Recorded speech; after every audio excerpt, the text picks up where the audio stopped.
तो चलिए अब स्टार्ट करते हैं। इस वीडियो में हम देखेंगे कि लैंड फॉर्म्स जो डिपोजिशन ऑफ ग्लेशियर्स के कारण कौन कौन से बनेंगे। ठीक है, तो ग्लेशियर्स के इरोजन से तो हमने देखा था कि ग्लेशियर बिल्कुल ही एक नदी की तरह काम करता है, और उसी की तरह जैसे जैसे नदी इरोड करता है रॉक्स को, उसी तरह ग्लेशियर्स भी अपने अंडरनीथ जो रॉक्स है उनको इरोड करता है। तो जैसे ठीक नदी डिपॉजिट करता है, उसी तरह ग्लेशियर्स भी अपने साथ साथ जो रॉक्स पेबल्स को साथ में लेके चलता है उसे वो डिपॉजिट करता है, और उन्हें ही कहते हैं मोरेन्स। ठीक है, मोरेन्स बहुत ही इंपॉर्टेंट टॉपिक है, इस पर प्रीवियसली भी एसएससी सीजीएल में क्वेश्चन पूछा जा चुका है। ठीक है, तो इसलिए कम से कम मोरेन्स को आप अच्छे से पढ़ लीजिएगा। ठीक है, तो मोरेन्स होता क्या है सबसे पहले ये देख लेते हैं। तो ये जो छोटे छोटे स्टोन्स हो गए, रॉक्स हो गए, पेबल्स हो गए, जो कि बच जाते हैं जब ग्लेशियर पिघल जाता है, ठीक है, तो एक ही जगह पे इकट्ठे होकर जम जाते हैं और एक ही जगह एक तरह से डिपॉजिट हो जाते हैं, उन्हें कहते हैं मोरेन्स। ठीक है, तो ये भी डिफरेंट टाइप्स के होते हैं। हम इन सारे डिफरेंट टाइप्स को पढ़ेंगे और वो कैसे फॉर्म होते हैं उन्हें देखेंगे। ठीक है, तो सबसे पहले इन टाइप्स को देख लेते हैं। तो सबसे पहला होता है लैटरल मोरेन, दूसरा होता है मीडियल मोरेन, और तीसरा होता है टर्मिनल मोरेन। इसके अलावा एक और मोरेन होता है और वो होता है ग्राउंड मोरेन। ठीक है, तो इन चारों मोरेन्स को हम अच्छे से देखेंगे कि ये कैसे फॉर्म होते हैं और इनमें बेसिकली डिफरेंस क्या है। ठीक है, लैटरल, मीडियल, टर्मिनल और ग्राउंड मोरेन्स में।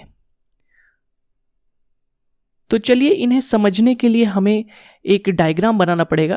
ठीक है, एक बेसिक ग्लेशियर का टॉप व्यू बनाएंगे हम, और उसके मदद से जानने की कोशिश करें कि ये जो डिफरेंट मोरेन्स हैं वो बनते कैसे हैं। ठीक है, तो सपोज सबसे पहले हम लोग बेसिक एक मेन ग्लेशियर बनाते हैं।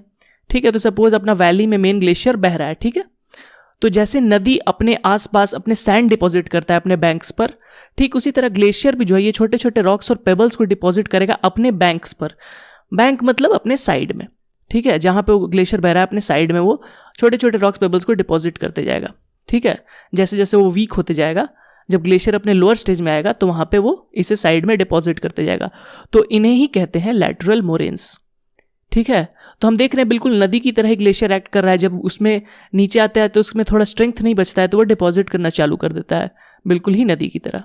ठीक है, अब कंसिडर करते हैं एक ऐसा ग्लेशियर जो कि जिसमें एक प्राइमरी ग्लेशियर भी है और एक सेकेंडरी एक ग्लेशियर आके उसमें मिल रहा है। ठीक है, दोनों मिल रहा है। तो इस पॉइंट में जब बर्फ का फ्लो कम होता है, ठीक है, तो पहले तो लैटरल मोरेन्स होंगे ही, क्योंकि यहाँ भी बैंक्स हैं तो दो बैंक्स पे अपना लैटरल मोरेन तो बनेगा ही। उसके अलावा अगर हम बात करें इनसाइड यह बैंक इसका जो है, तो उसके कारण दोनों इनसाइड एक जगह आके मिल रहे हैं, और इसके कारण एक बीच में भी यानी ग्लेशियर के ठीक बीचों बीच भी एक मोरेन बनेगा। ठीक है, कुछ दूर तक, तो उसे कहते हैं मीडियल मोरेन। ठीक है, तो साइड वाले इस केस में भी हो गया लैटरल मोरेन ही। ठीक है, जो कि प्रीवियस केस में था, और जो बीच वाला नया मोरेन फॉर्म हो रहा है जो कि ग्लेशियर के बीचों बीच थोड़ी दूर तक जा रहा है, इसे कहते हैं मीडियल मोरेन। नाम से ही पता चल रहा है मीडियल मोरेन। ठीक है, अब जो नेक्स्ट आता है वो होता है टर्मिनल मोरेन। तो टर्मिनल मोरेन क्या होता है, जब ग्लेशियर अपने बिल्कुल ही अंतिम स्टेज में पहुंच जाता है और पिघलने लगता है, एकदम खत्म होने लगता है, तो अपने जो एंड पे वो सारे मोरेन यानी सारे पेबल्स को एक तरह से डिपॉजिट कर देता है एंड में। ठीक है, और वही डिनोट करता है एंड ऑफ ग्लेशियर को, तो इसे कहते हैं टर्मिनल मोरेन। ठीक है, तो 3 मोरेन हमने पढ़ लिया। अब बचा जो फाइनल ग्राउंड मोरेन। तो ग्राउंड मोरेन कुछ नहीं होता है, जो छोटे छोटे पेबल्स को अपने बीच बीच में ही डिपॉजिट कर दिया जाता है, जो कि नॉन यूनिफॉर्म भी हो सकता है। ठीक है, कहीं हो सकता है कहीं नहीं हो सकता है, और बहुत ही लाइट इंटेंसिटी में होता है, उसे कहते हैं ग्राउंड मोरेन।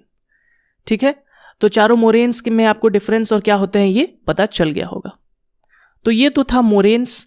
अब कुछ और फीचर हम लोग देख लेते हैं जो कि फॉर्म होते हैं ग्लेशियर्स के द्वारा, और वो है सबसे पहला होता है ड्रमलिन्स और दूसरा होता है एस्कर्स। ठीक है, तो इनके बारे में हम डिटेल में नहीं जानेंगे, आप बस इसका नाम याद रखिए। ठीक है, क्वेश्चन अगर आता है कि ड्रमलिन्स और एस्कर्स किसके फीचर्स हैं, तो ये ग्लेशियर्स से बनते हैं। ठीक है, क्वेश्चन आता है ऐसा। फॉर एग्जाम्पल मोरेन्स पे भी ऐसा ही क्वेश्चन आया था कि मोरेन्स किसके कारण फॉर्म होते हैं, और उसमें कई ऑप्शन थे, कोई रिवर्स था, कोई था ग्राउंड वाटर, और उसमें एक ऑप्शन था कि ग्लेशियर के डिपोजिशन के कारण। तो इसका आंसर ग्लेशियर के डिपोजिशन पे आएगा होगा।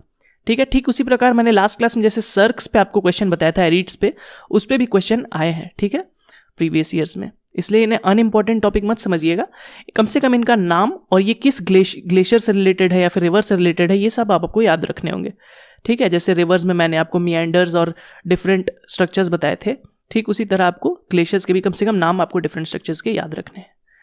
ठीक है, तो उम्मीद करता हूँ आपको ये वीडियो पसंद आया होगा। अगर पसंद आया तो लाइक करें, और अगर अभी तक आपने हमारे चैनल को सब्सक्राइब नहीं किया तो प्लीज़ हमारे चैनल को सब्सक्राइब करके हमें सपोर्ट करें। And thank you for watching this video.